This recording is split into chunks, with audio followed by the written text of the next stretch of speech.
The cold, humid air of the early autumn evening in the city clung to me as I pushed the heavy glass door of the steakhouse, the one holding so many bitter memories.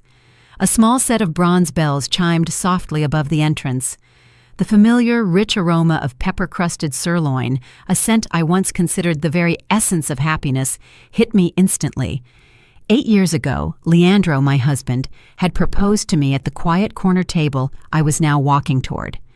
Today, I had reserved that exact same table and ordered the same cut of steak he loved, marking our final severance. On paper, we were moments away from no longer being husband and wife, but this dinner was the solemn, agonizing final ritual designed to sever every remaining emotional tether. Welcome to Betty's Stories. I share new life stories here every day, and I'd really appreciate it if you hit subscribe and gave my video a like. Now let's jump into the story. I'm sure you'll enjoy it till the end. Leandro arrived 15 minutes late. He strode into the upscale establishment with the polished indifference of a man perpetually important, adjusting the cuff of the crisp white shirt I had flawlessly ironed for him just the week before I removed my belongings from our apartment. He pulled out his chair and sat, offering neither an apology nor even a glance in my direction. His attention was utterly monopolized by his phone, his thumbs scrolling relentlessly across the glowing screen. Every few seconds, a smug, satisfied smirk played across the features of the face I had once loved with fierce abandon. I knew, with a dull certainty that bypassed rage, exactly who held his attention. Noelia, his remarkably younger secretary, the woman who had skillfully navigated her way into the sanctuary of our marriage. When the waiter delivered the heavy cast-iron plates, Leandro's steak sizzled audibly, releasing a fragrantly smoky steam. He immediately picked up his knife and fork, beginning to cut and chew mechanically. "I ordered what you like," I stated, breaking the dense, suffocating silence. "Yeah," he responded flatly, never raising his eyes from his mobile device. I studied the man sitting across from me. His shocking coldness no longer registered as pain. Instead, it washed over me as an immense, liberating wave of relief. The glass of deep red wine on the table trembled faintly under my touch. I took a deliberate sip. The wine's bitterness helped steady my nerves. "Once the final paperwork is signed, I have my ticket," I continued, my voice deliberately flat and monotonous. "I'm moving to coastal Oregon as soon as this is done." Finally, his frantic, scrolling fingers paused. He looked up, a fleeting flicker of genuine surprise crossing his face, before it was instantly masked by his familiar, suffocating indifference. "Oregon? And what in God's name are you going to do out there?" he scoffed. "My grandmother left me a small cottage in Vallebrisa," I explained, using the Spanish name for the charming, secluded village near the coast. "I intend to establish a life there." I mentally braced myself. I thought he might ask something more, perhaps a clumsy, feigned attempt to dissuade me, or at the very least, a terse, obligatory wish of good fortune. But Leandro offered nothing. He merely shrugged, as if I had just informed him of tomorrow's mundane weather forecast. "Suit yourself. That works out better anyway." He dismissed me. The smirk returned, sharper this time. "Noelia and I are finalizing the wedding plans too. She deserves a proper grand ceremony." He paused, leaning forward slightly, aiming the shot of cruelty directly at me. "Noelia isn't like you. She knows exactly what she wants, and she knows precisely how to keep me happy." I almost laughed aloud. He was absolutely right. I wasn't like Noelia. I lacked the capacity to feign weakness. I didn't know how to weaponize tears to manipulate things. And, I thought darkly, I certainly didn't know how to sleep with another woman's husband. I didn't voice any of it. I simply nodded, a calm I hadn't known I possessed, enveloping me. "Well, congratulations to you both." The meal concluded rapidly, enveloped by a sterile silence. When Leandro rose to pay, he didn't even spare me a final look. He rushed away, presumably sprinting toward his secretary, who was surely waiting impatiently. I sat alone, staring down at my plate of untouched sirloin. I summoned the waiter and requested a takeout container. It wasn't pity that drove me, but a refusal to waste the final meal of my marriage. No matter how empty or cold the occasion had been, it was concluded. I returned to our downtown apartment, the one that had once been our home. The silence now was deafening, terrifying. 8 years prior, Leandro and I had poured every cent of our savings into purchasing this upscale space in the heart of the city. I could still recall the ecstatic day we received the keys. We had cried together in happiness, painting the walls ourselves, carefully selecting every piece of furniture. We had planned to grow old right here. I stopped in the middle of the large living room. The cream-colored sofa we had argued over choosing was now draped in a ghost-like white sheet. The wall that used to be a cheerful gallery of our wedding photos and shared memories was stripped bare, showing only the small, faint marks where the picture nails had rested. Everything was physically present, yet the soul had fled. I began methodically boxing up 8 years of shared memory, now reduced to a few pathetic cardboard boxes. Opening the master closet, I noted my clothes neatly stacked on the left, his on the right. I folded my dresses and blouses with care. A couple of his shirts were still tangled in with my laundry. I picked them up. The familiar scent of his preferred fabric softener, an aroma that had once symbolized domestic peace, now permeated the fabric like a bad joke. I placed them carefully into a separate bag meant for his new owner. I opened the bottom drawer, my dedicated memory trove. Inside was a small wooden box containing old photos. The first photo we ever took, back in college, our smiles naive and genuine. The wedding photo, where I was radiant in white and he looked at me with an infinite, tender affection. 8 years. Where had that look gone? I didn't weep. My well of tears had dried up the day I first stumbled upon his illicit messages. All that remained was a profound, bone-deep exhaustion. I tucked the wooden box into the very bottom of my suitcase. I wouldn't toss it out, but I knew I would never open it again. It belonged to a closed chapter of yesterday, a chapter that had died along with our marriage. I spent the entire afternoon cleaning. When the apartment was nearly empty, containing only Leandro's remaining possessions, I pulled out my phone and sent him a message. "I've collected my things. Keep whatever you want of the rest. I only took my clothes and personal items. Our shared memories are in the desk drawer. Do what you want with them." 1 minute later, his reply arrived, as brief and cruel as his departure. "Okay, thanks." I looked around the apartment one last time. "Goodbye," I whispered to the empty room. Goodbye to 8 years of my youth. I placed my old key on the oak coffee table, right beside the TV remote. A dry click echoed in the vast, vacant space. I dragged my suitcase to the front door, slamming it shut behind me, making sure not to glance back. A lightness, unexpected and pervasive, settled over me, as if a physical weight I had carried for too long had been surgically removed from my shoulders. Freedom. I was finally, profoundly free. The day at the courthouse arrived. The city sky was neither rainy nor brilliantly sunny. The air was thick and heavy, much like my emotional state had been months earlier. But today, my heart was strangely placid, unnervingly calm. I wore a simple beige dress and minimal makeup. I was determined not to appear the victim on my final day as a wife. Leandro was also present, dressed in an expensive suit with gelled hair, but the dark circles beneath his eyes betrayed a profound exhaustion. Perhaps the bureaucratic process had worn him out, or perhaps it was the strain of catering to his pregnant mistress. An elderly, bespectacled judge looked upon us with a flicker of professional pity. "Have you considered this thoroughly? Marriage is intended to be for life." "Yes, Your Honor. We have considered it thoroughly," we replied in chilling unison. It was swift. Signatures, stamps, declarations. The judge pronounced us divorced. 8 years of shared life ended with a thin piece of paper.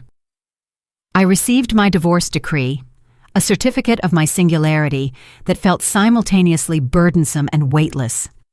Just as we exited the courtroom, Leandro's phone rang. He answered immediately, his tone transforming from cold and businesslike to sickeningly sweet. "I'm leaving now, my love. Don't move. Wait for me." He hung up and rushed past me as if I were a complete stranger, practically colliding with a woman walking in the opposite direction in his haste. He offered no word of goodbye. I stood still, watching his receding back disappear down the crowded corridor. I smiled. Such an undignified quick end was fine, I thought. I was also in a hurry. I had left my luggage the day before at Mate's house, my dearest and oldest friend. Now, I only needed to retrieve them and head to the station for the northbound train. Mate was already waiting, pacing nervously. The moment she saw me, she rushed forward, engulfing me in a fierce hug. "Ariadna, are you okay?" Mate's voice was thick with genuine concern. "I'm fine," I reassured her, patting her back gently. "Better than ever." Mate pulled back and scrutinized me, frowning. "Better than ever," she says. "You look paler than the wall of the courthouse. Are you sure you can manage this move alone?" She pressed a heavy cloth bag into my hands. "Here, I packed you some good artisan cheese, smoked sausage from my hometown, and extra virgin olive oil," she explained, translating the source's gourmet items. "I know you're not used to the provincial food up there. When you get homesick, eat this so you don't feel quite so alone." I felt a sudden sharp knot in my throat and managed a laugh. Even at my absolute lowest point, I still had someone who genuinely cared for me. "Thank you, Mate. Only you understand me." "Understand what?" Mate grumbled. "Now that you're leaving, you have to live well. Get gorgeous, get rich, and make that bastard choke on envy." She leaned in conspiratorially. "And don't you dare waste another single tear on that idiot." We settled into a bustling coffee shop near the train platform, talking about everything and nothing.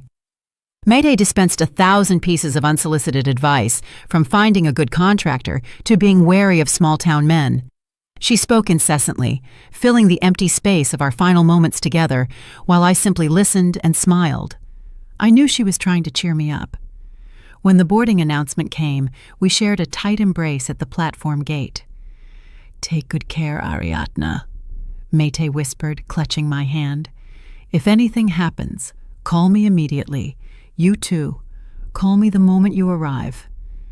Mate released me, but her expression suddenly became hesitant, conflicted. "Listen, Ariadna, there's something I don't know if I should tell you." "What?" I narrowed my eyes. At this point, what more could I possibly handle? "Just tell me." Mate took a deep breath, leaned in close, and whispered into my ear, "Noelia is pregnant." I froze for a second. It wasn't shock, but a chilling realization of the sheer, profound irony. So that was it. That was the real reason for his desperate rush to divorce. That's why he didn't care about the apartment or our assets, only that I signed the papers. Now. "Ah," I managed, offering a brittle smile. "Well, double happiness for them then." "That's not all," Mate continued, her face contorted with disdain. "They're planning an impossibly luxurious wedding.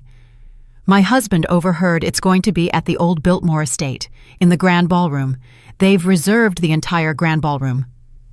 Mate's voice cracked with indignation. "That Noelia wants the wedding of the century just to show off to everyone. Typical move of a shameless social climber."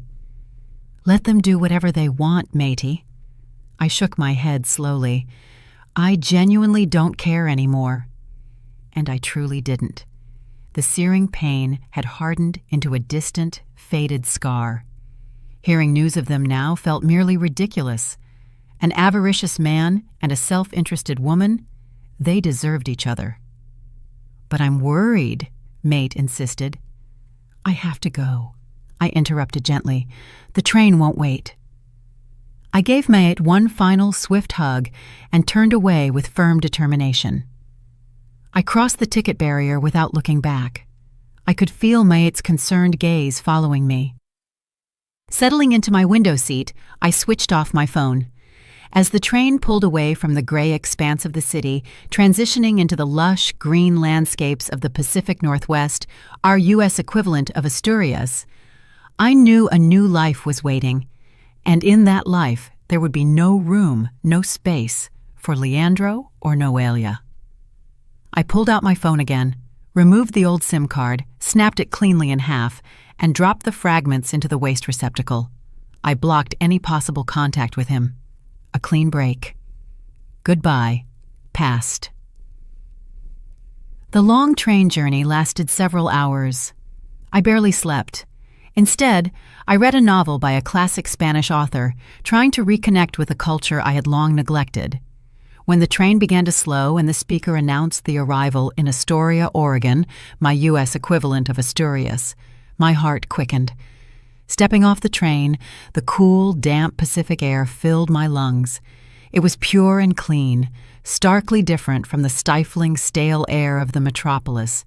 The sky was an intense, cloudless blue, and the sun shone brightly but without oppressive heat. I felt strangely electric. Everything felt unfamiliar, the local dialect, the people, even the specific scent of the air. But I felt no fear, only a strange, bubbling excitement. I hailed a taxi to take me to Valabrisa. The cab driver, a friendly middle-aged man, noticing my city clothes, attempted to speak to me in broken, heavily accented English, assuming I was a tourist. "First time in the Coast Mountains, miss?" he asked warmly. "Not exactly," I replied with a genuine smile, speaking in clear, perfect Spanish. "I came once as a child with my grandmother. Now I'm returning to live in her house." The cab driver was surprised, then laughed heartily. "Wonderful! You speak wonderfully. Valabrisa is a gorgeous little place. You're going to love it." The car left the small city behind and drove into the rugged countryside. High-rise buildings gave way to tree-lined roads, meadows of vibrant green, and charming stone cottages. The landscape was so deeply peaceful that I rolled down the window and took a long, deep breath. The air smelled sharply of wet pine needles, damp earth, and late-season wildflowers. I knew with certainty that I had made the right choice. The taxi stopped in front of a low stone wall covered in thick ivy, dominated by a faded blue wooden gate. I paid the driver and wrestled my heavy suitcase through the gate. My grandmother's house appeared before me. It wasn't a pretentious mansion, but an inviting two-story stone cottage with a dark slate roof. What truly took my breath away was the garden. It was an explosion of color, riotous and untamed. Climbing roses covered the stone walls, and massive clumps of intense blue and violet hydrangeas formed huge, lush beds. A small apple tree, heavy with fruit, stood near the back porch. Before she died, my grandmother had wisely hired a local company to maintain the house and the elaborate landscaping. I inserted the old, weighty key into the lock. The solid wood door opened with a soft, respectful creak. Inside, everything was clean, orderly, and deeply cozy. The furnishings were sturdy, rustic, solid wood.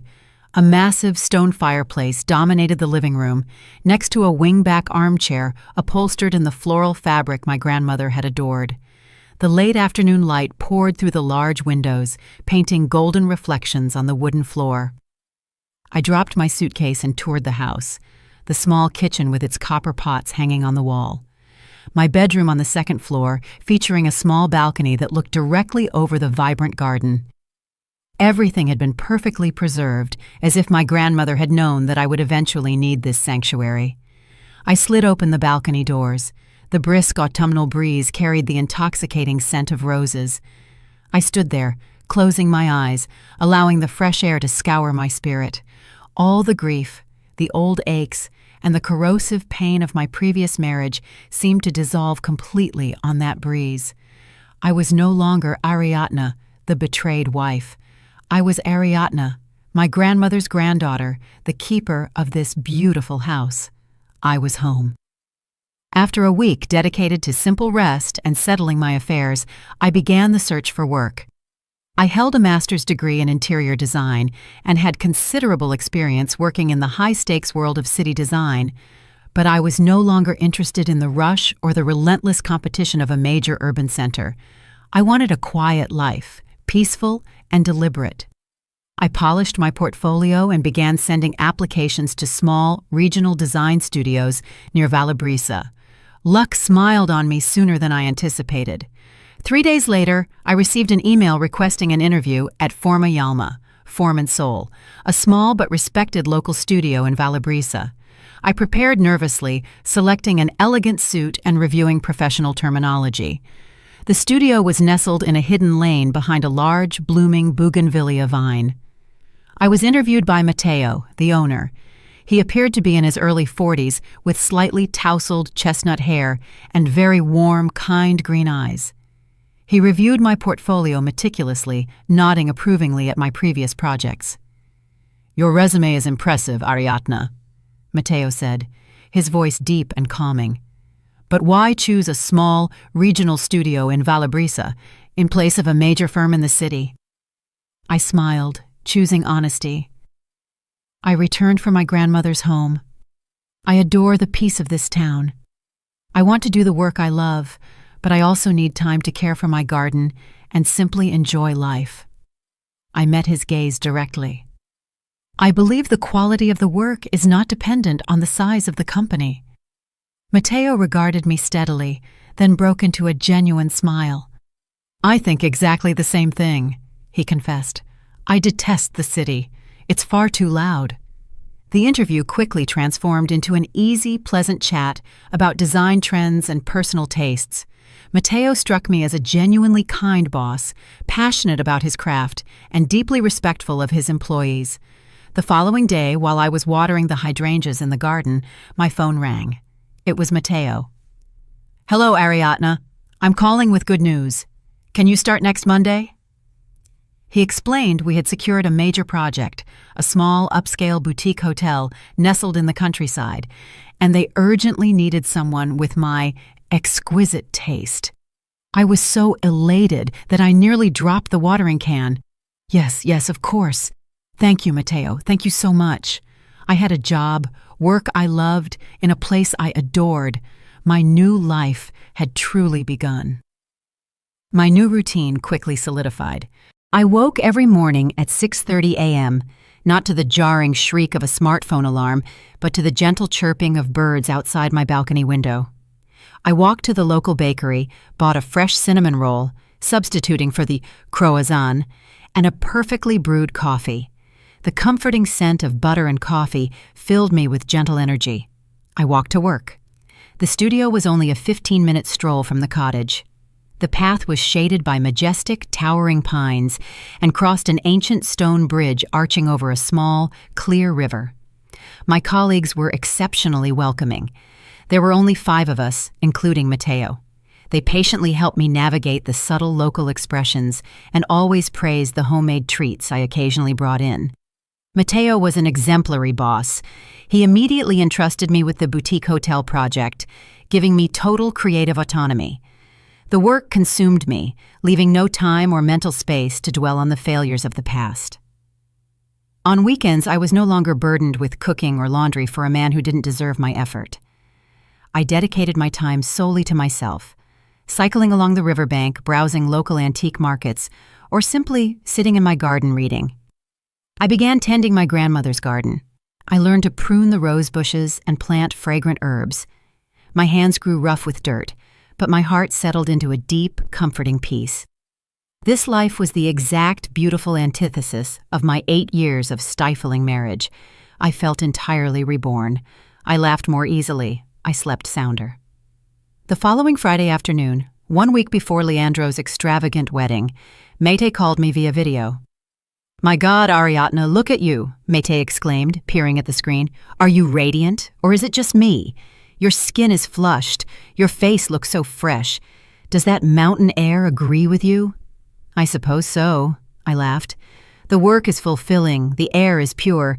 How are things with you?" We spoke at length. Just before hanging up, Mayte hesitated, her expression tightening. "Hey, Ariadna.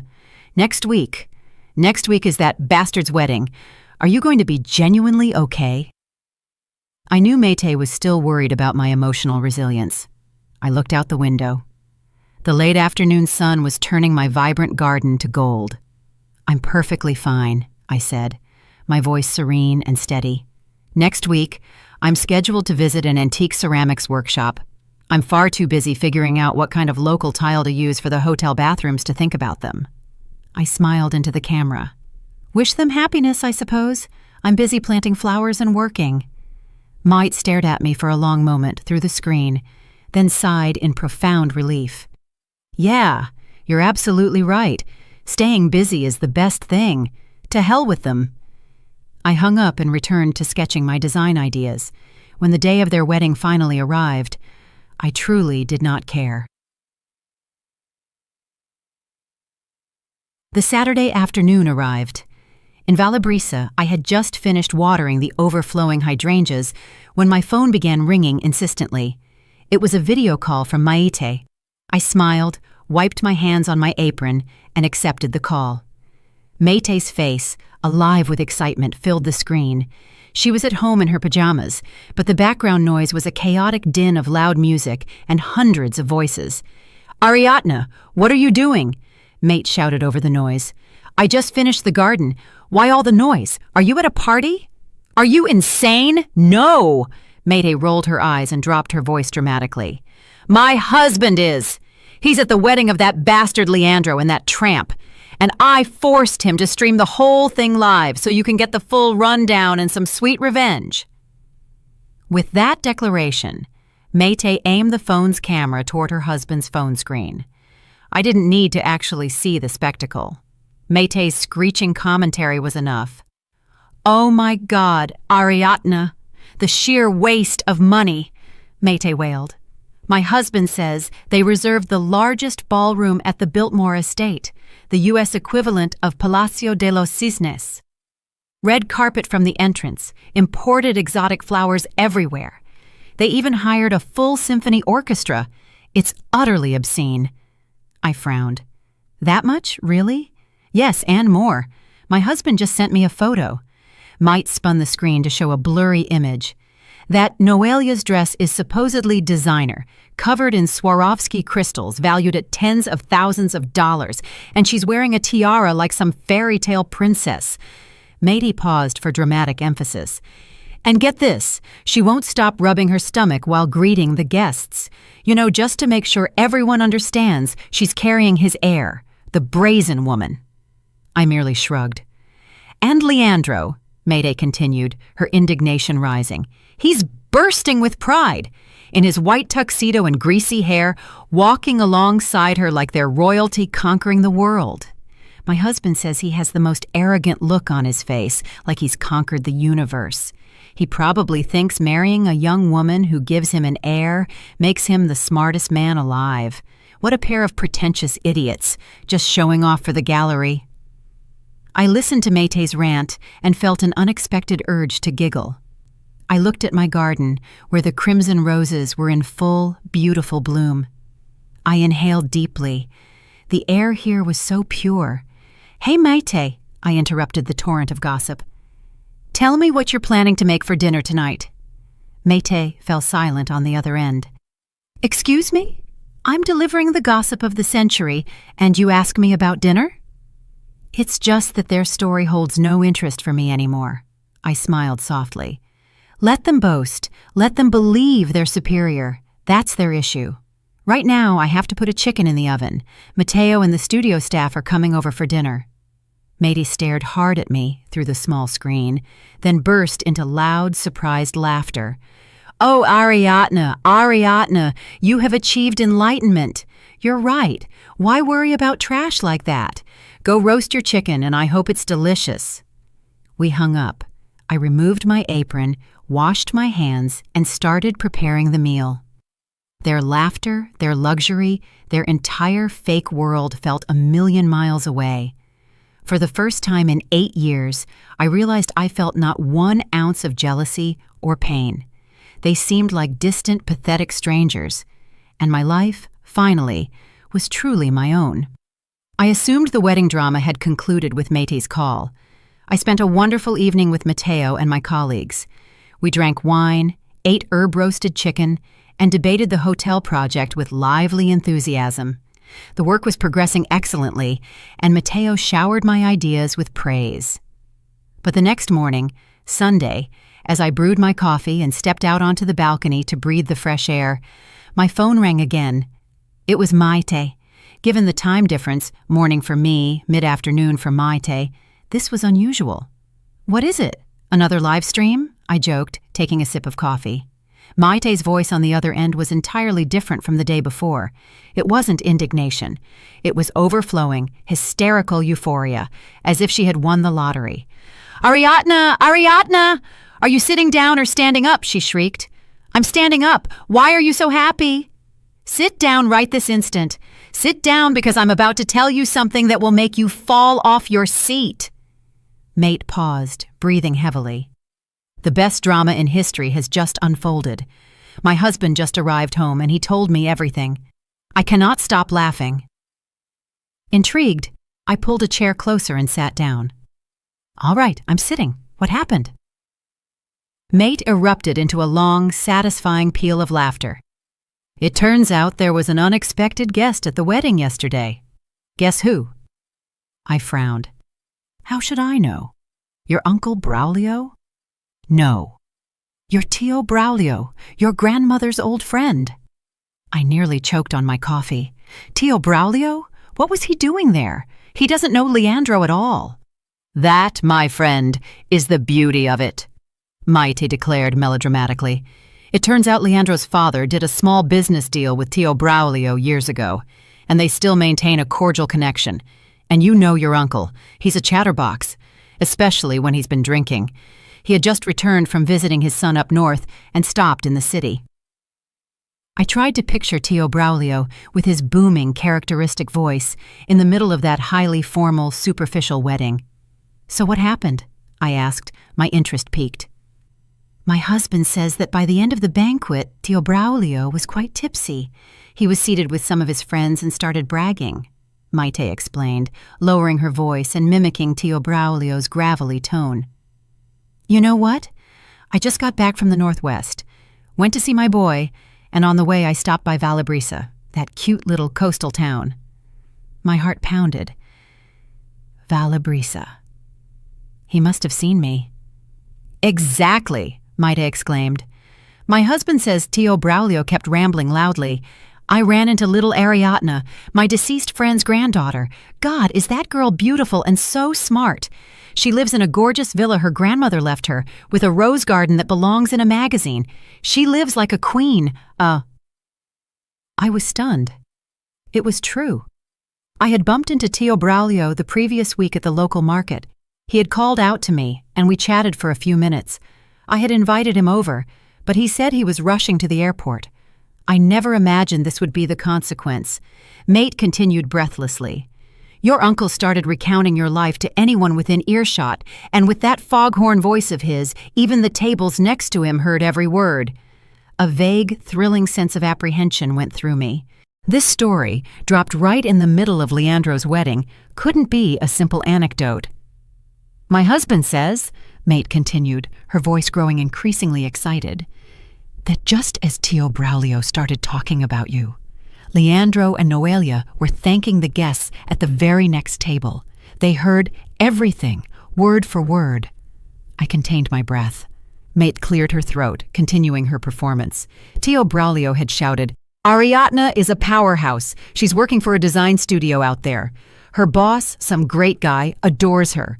Can't stop praising her. Says she just landed them a huge contract designing some big resort hotel. Talent runs in the family, smart and hardworking, just like her grandmother." So, I could perfectly envision Leandro's face in that moment. He had always condescended to my work, viewing me as a compliant homemaker who lived off his success.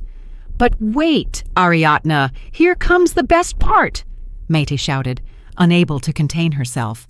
"Now for the climax. A friend at your uncle's table asked him, 'Wow, that girl is sharp. She must be earning a great salary, right?' And Tio Braulio replied, waving his hand dismissively, 'Salary? What salary? That money is just for incidentals. Her grandmother adored her. She didn't just leave her the villa and the rose garden. She left her a massive inheritance.'" "They say it's a fortune, several $1 million," Mate finished triumphantly. Little Ariadne is a low-key millionaire out in Oregon now, living large, free as the wind, without having to tolerate any imbeciles. I was utterly astonished. It was true that my grandmother had left me a substantial inheritance, but I had never discussed the specific amount with anyone. I had no idea Tio Braulio knew the details, much less that he would blurt them out in the middle of a wedding. "My God, Ariadne!" Maite exclaimed. "My husband says the instant the word millions left your uncle's mouth." Leandro's face drained from white to green. He could barely stand up, and Noelia next to him had her mouth hanging open. She couldn't believe what she was hearing. The guests at the surrounding tables immediately started whispering. The rumor spread like wildfire through the ballroom. The groom's ex-wife is a millionaire. He just dumped the woman who was actually rich for the secretary. The murmuring intensified. "And you know what?" Maete's voice was triumphant. Just as Leandro was reeling from the shock of realizing he had thrown away a literal goldmine, your Tio Braulio delivered the final death blow. My heart clenched. There was more? Leandro and Noelia were frozen, paralyzed. Noelia frantically tried to pull on Leandro's arm, but he seemed rooted to the ground. Tio Braulio, after talking about me, casually resumed his conversation with his friend. I could picture the scene, a strange, focused silence descending around Tio Braulio's table, everyone straining to hear. Maite imitated Tio Braulio again. "But in these modern times, my friend, there's so much deception. If you hook up with a gold digger, you're ruined. Just like the groom, this Leandro." I gasped. He said it that clearly? "Almost," Maite exclaimed. "My husband says your uncle continued. I went to the bank the other day for some business and ran into Felix, the credit assistant manager. He's a friend of mine. And Felix told me the funniest thing. He said that Noelia girl, Leandro's secretary, the bride today, went to the bank last week and caused a scene." The faces of Leandro and Noelia, according to Maite's husband's account, were utterly devoid of blood. Felix told him, Maite went on with relish, that Noelia was withdrawing money from her savings account, and while she was doing it, she complained loudly to the teller, so loudly that the entire bank heard her. She said, "I am so sick of this. I thought I hit the jackpot with a rich boss, but it turns out it's all smoke and mirrors. We're about to get married, and I still have to lend him money. I just loaned him 5,000 euros for this ridiculous wedding." A deathly profound silence fell over the ballroom for a beat. Maite's husband said he could literally hear the tinkle of an ice cube dropping into a glass. Two explosive truths had been revealed simultaneously in front of hundreds of high-profile guests. Truth number one, the abandoned ex-wife, me, was actually a quiet millionaire with a villa up north and a vast fortune. Truth number two, the new wife, Noelia, who was flaunting a dress worth thousands of dollars, was actually a manipulative gold digger. And the groom, Leandro, who put on airs of grandeur, was utterly broke and had begged his future wife for money to pay for his own wedding. "Ariadne," Maete's voice trembled with excitement. Leandro couldn't take it anymore. He started shaking. He spun around to look at Noelia, staring at her as if he wanted to murder her right there. I sat paralyzed on my balcony in Valabrisa. The coffee cup in my hand had gone stone cold. I knew that the best comedy and the worst tragedy had just begun. I remained motionless, the phone glued to my ear.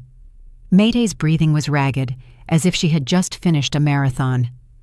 "My husband says," Maite gasped, catching her breath, "that the scene was unforgettable." Leandro was trembling like a leaf. The entire ballroom, which had been a cheerful symphony of music and laughter, fell into a complete, horrifying silence. Hundreds of eyes were locked onto the two protagonists. I could visualize the utter humiliation. Leandro, a man who lived and breathed appearances, who always needed to project success and power, was now exposed before all his guests and business partners as a clueless idiot who had been thoroughly played by a calculating woman. Noelia's face was a study in panic. Maite continued. She tried to grab Leandro's arm, whispering urgently, "Honey, let's just move to another table. Everyone is watching us." But Leandro didn't move. He just stared. Mate's husband described his eyes as bloodshot, terrifying. The champagne glass he held began to quiver violently, the golden liquid nearly overflowing, and then Mate lowered her voice again, as if confiding a secret, before she shouted, "He didn't shout! He roared like a wounded beast!" "Speak! What is this, about 5,000 euros? You dared to loan me money?" Noelia, utterly terrified, stumbled backward. "No, darling, he must have been joking. Please believe me." "Believe you?" Leandro let out a bitter, strangled laugh, a grimace. "So you can manipulate me like an imbecile? So you can steal money from me while I've lost everything?" Mate's husband reported that Leandro couldn't complete the sentence. He couldn't verbalize the horrifying truth, that he had thrown away a fortune of millions of euros. That sudden, catastrophic realization, combined with the betrayal standing before him, completely shattered his self-control. "Crack!" Mate shrieked. "He crushed the crystal champagne flute in his hand. Ariadne, he shattered it with his bare hands." Blood immediately began to well up and stream, dripping onto the pristine red carpet. I shuddered, recalling his temper, but never imagining such a complete loss of control. Blood and champagne sprayed everywhere. Mate relayed from her husband's account, staining Noelia's thousands of euros designer dress. She screamed. Leandro seemed to have gone utterly mad. He looked at his bleeding hand, then lifted his gaze back to Noelia. "You cheated me!" he roared, his voice breaking. "This is all your fault. You ruined me." The explosion of rage, the gut-wrenching regret over losing me, the profound humiliation from Noelia's deception, the fury at realizing he was a complete fool, all accumulated and turned him into a maniac.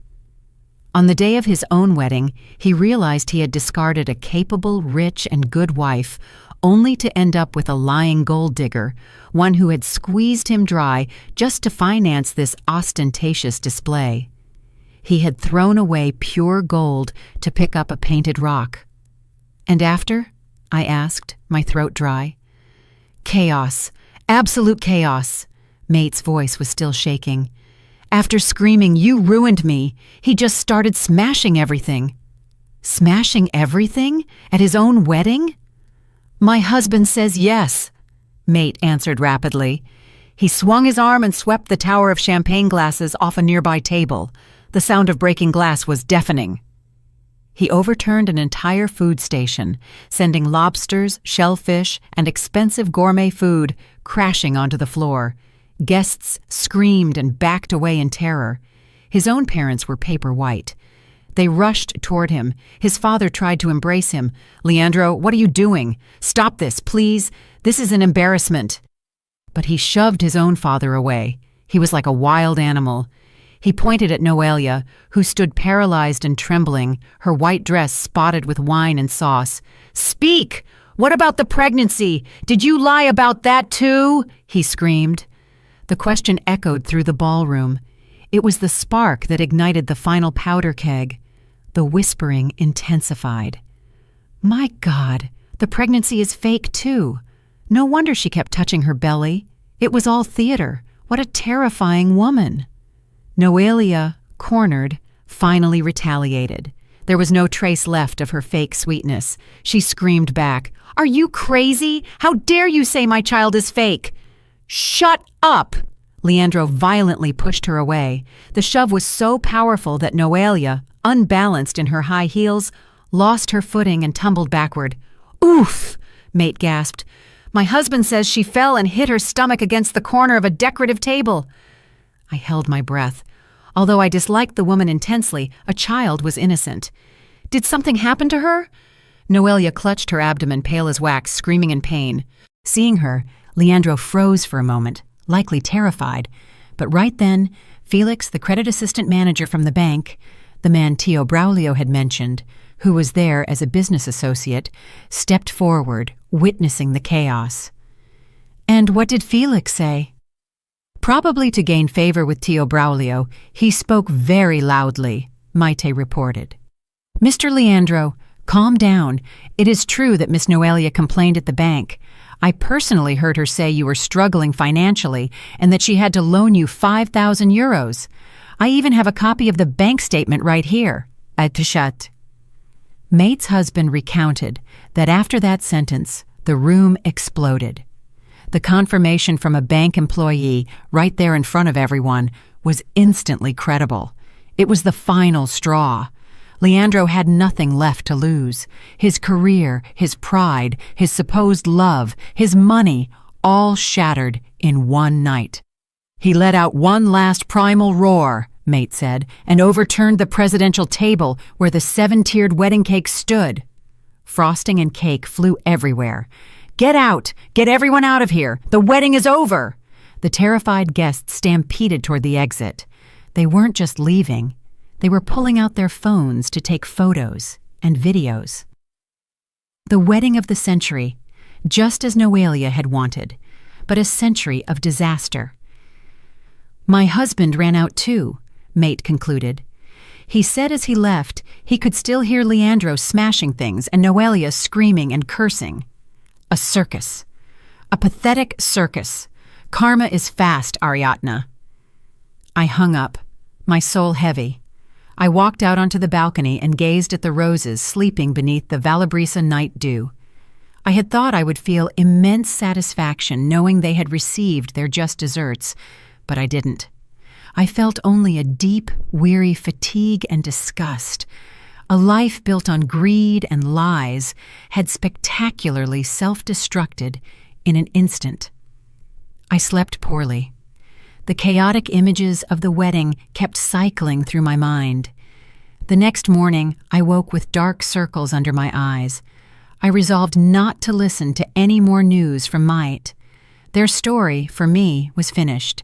I needed to focus intensely on my own life. I spent all Sunday drafting designs. The creative work helped me forget the Madrid disaster. But that evening, after I powered down my computer, my phone vibrated. It was Maite. I sighed, tempted not to answer, but the ringing was persistent. "What else, Maite? I'm tired. I don't want to know anymore," I groaned. "Wait! Wait!" Mate's voice was back to pure, unadulterated excitement. "Just this time. It's the final installment of yesterday's episode. I promise, after this, you'll sleep like a baby." "Fine," I grumbled. "Go on." "Listen," Mate insisted. "My husband just told me. He said that when he went down to the parking garage to retrieve the car, he witnessed a scene even more dramatic than the ballroom chaos." I conceded. "Okay, 5 minutes." "My husband saw Leandro and Noelia screaming at each other in the parking lot," Mate said. "Next to them were her parents, looking like they were at a funeral, trying desperately to take her away." "She didn't go to the hospital after that fall?" I was surprised. "Nah, what for?" Maite scoffed with disdain. "It was all theater. My husband hid behind a pillar and heard everything." Noelia was no longer playing the sweet victim. She stood with her hands planted on her hips, shouting directly into Leandro's face. Mate cleared her throat, imitating Noelia's shrill, angry tone. "You're a maniac. You humiliated me in front of everyone. You ruined my wedding." Leandro, his hand bandaged with a bloody handkerchief, screamed back. Mate continued, "You're the one who ruined me. You're a liar. You've been stealing from me." And then Noelia burst out laughing, Mate recounted with contempt. A laugh that, according to her husband, was bone-chilling. "Steal from you? Do you even have money to steal? Who paid for this wedding, huh? Tell me, my 5,000 euros didn't even cover the deposit, and my parents had to mortgage the deed to their little house just to pay for this farce so you could look good, you worthless man. You're useless." I was stunned. So Leandro hadn't just bled Noelia dry. He had squeezed her parents, too. He had sunk too far into the mire of his own ego. "My husband says," Mate continued, "that when Leandro heard that, he was speechless. He hadn't expected her to throw it in his face so directly. The battle in the parking garage, without an audience or cameras, was where their true natures were exposed.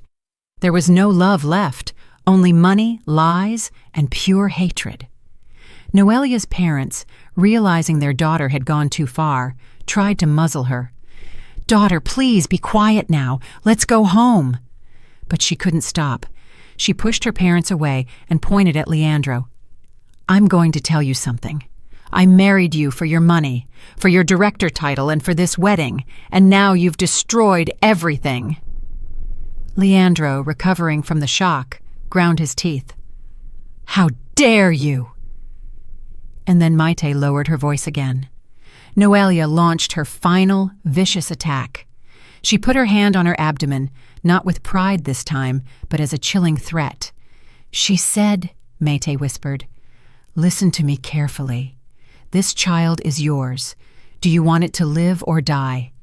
Sign the downtown apartment over to my name right now and give me 500,000 euros cash. If you don't, I'm getting an abortion tomorrow. And afterward, I'm going to your company and telling all your partners exactly what kind of man you are." My blood ran cold. Using her own child to blackmail him. It was too cruel. "And what did Leandro do?" I asked. My husband says Leandro stood still for a long time. Then he burst out laughing. A laugh even more terrifying than his screams. He roared with maniacal laughter. When he stopped, he looked at Noelia and growled, "Keep dreaming." He pulled out his car keys, sprinted toward the car, and though Noelia tried to block his path, he floored the accelerator, nearly hitting her, and sped away. He left her and her parents stranded in the parking garage amid the wreckage of a luxury wedding. "My husband ran off too," Mate concluded. "He didn't want any of the trouble to splash onto him." We were silent for a moment. "Mate, I have a doubt about the pregnancy," I admitted. "I suspect too," Mate interrupted. "My husband says the fall seemed hard, but a little while later, she was screaming in the parking lot with incredible energy. I suspect the pregnancy is false, or she only used an over-the-counter test to fool Leandro. She used it to force the wedding, and now to extort money." I let out a long sigh. Fake or not, that potential child was a victim. "Well, Ariadne," Mate said, her voice tired, "let's call the show finished. Two greedy, deceitful people who mutually destroyed each other. Birds of a feather. Go to sleep. I need to, too. This much drama is exhausting." I hung up. I looked into the night sky. Valabrisa was profoundly calm. The sound of crickets filled my garden. I realized the storm in the city had passed, and it had nothing left to do with me. I asked Maite not to tell me anything more about them. I did not want the filth of the past to stain my present. I threw myself into my work, consumed by the hotel project. But a month later, during one of our calls, Maite couldn't restrain herself. "Ariadne, I have to tell you," her voice was serious this time. "Leandro's situation has truly exploded." "What now?" "His career is completely finished," Maite stated.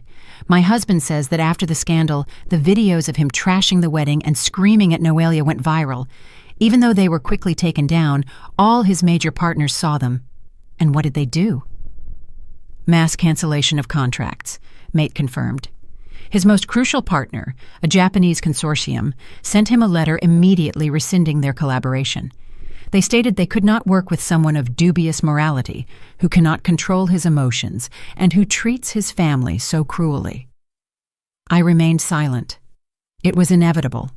For a businessman, reputation was more important than money.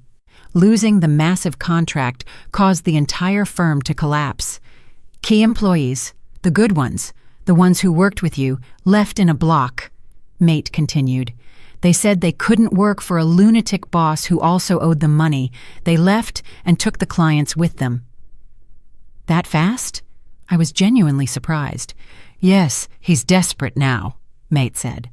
"My husband says he spends his nights inviting small clients out to dinner, trying to save face. He's drinking so heavily that last week he was admitted to the emergency room for a stomach hemorrhage. He stayed 2 days and then escaped to keep drinking, but it's useless. No one wants to board a sinking ship with a captain who has that reputation." I shook my head sadly. The career Leandro had been so immensely proud of, the one he had used to subtly humiliate me, was crumbling under the weight of his ego and poor decisions. "I have to go, I told you.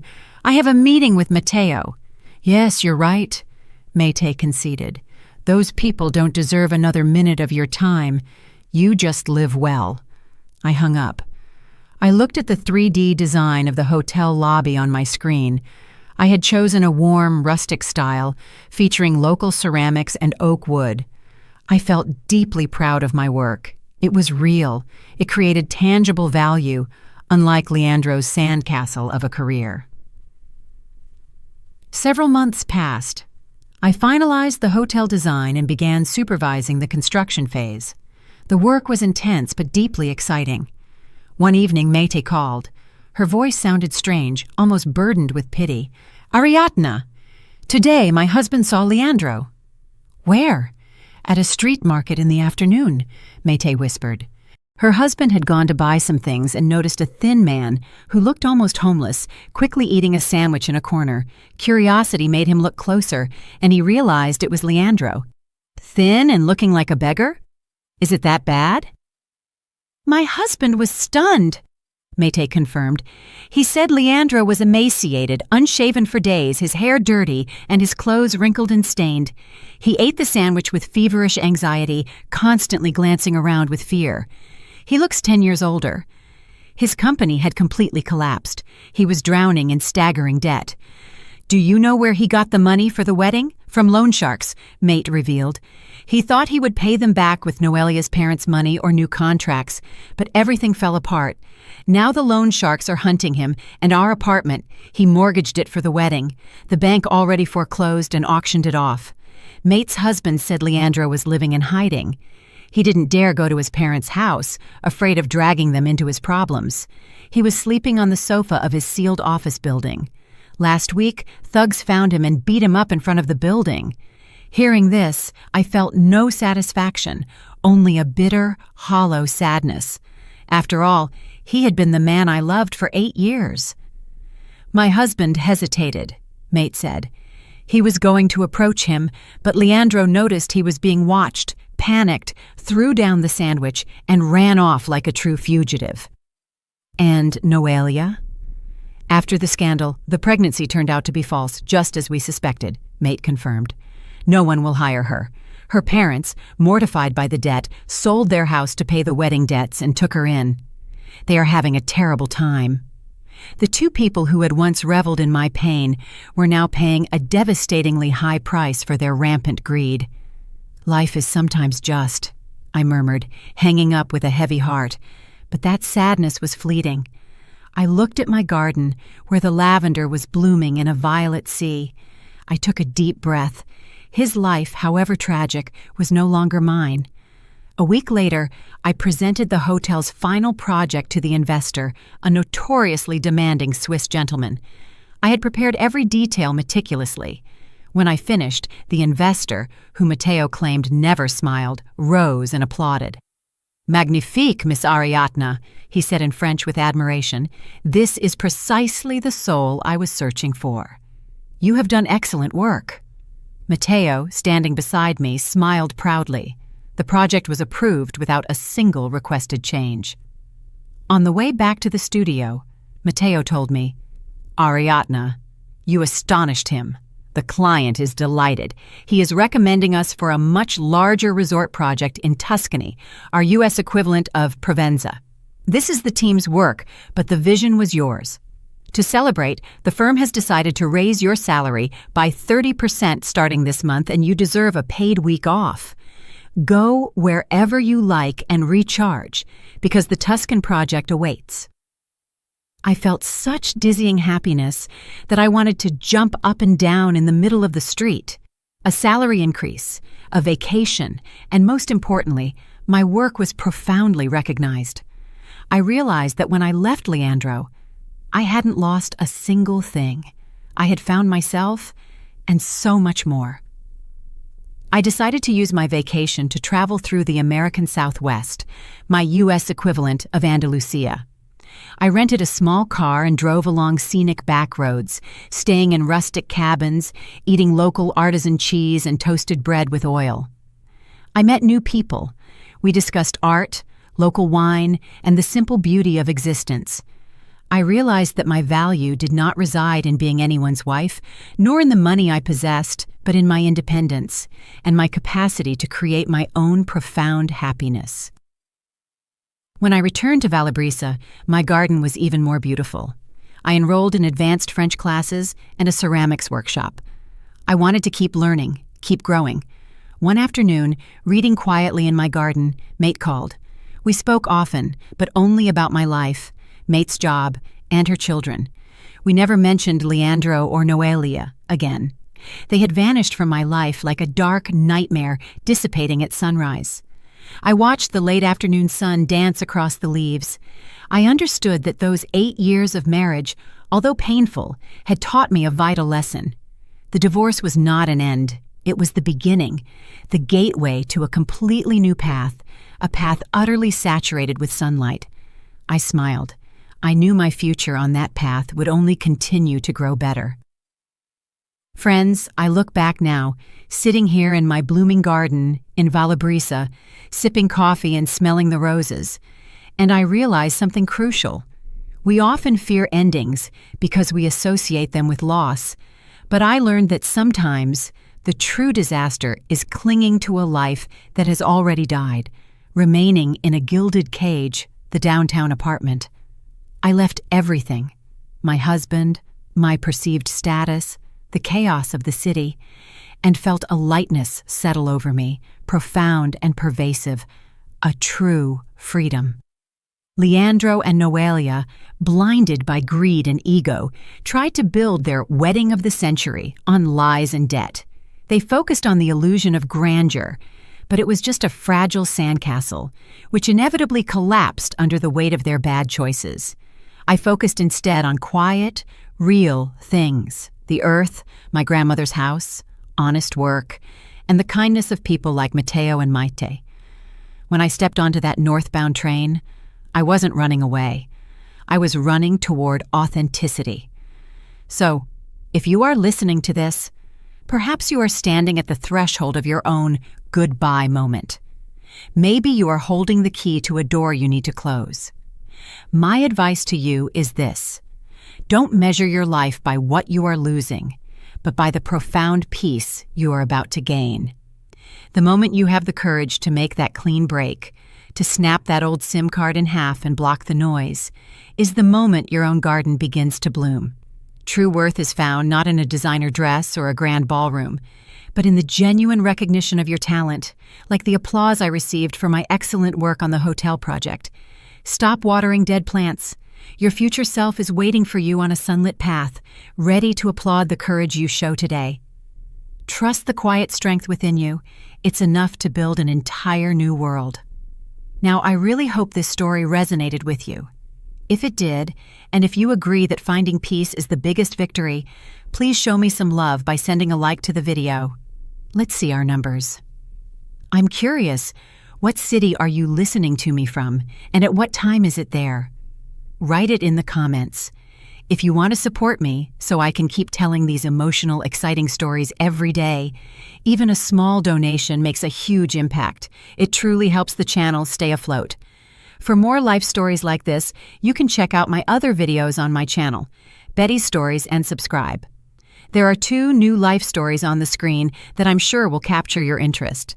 You can click one of them and start listening right away. Lots of love.